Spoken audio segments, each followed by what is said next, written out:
V centru za mladoletne na Siciliji mladi zrejo na morje, po katerem so iz afriških držav, naprimer iz Tunizije, Egipta, Somalije in Etiopije, prišli v Evropo.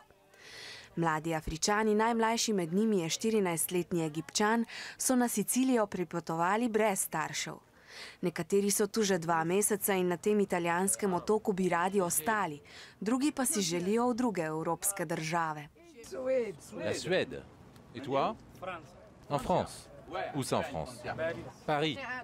Londres. V času, ki ga bodo preživeli v centru za mladoletne, bo zanje skrbela Virginia.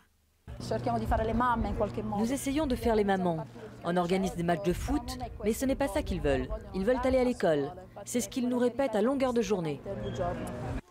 11. se bo danes želja izpolnila. Zapustili bodo center in se odpeljali na vzhod Sicilije, kjer bodo lahko do polnoletnosti hodili v šolo.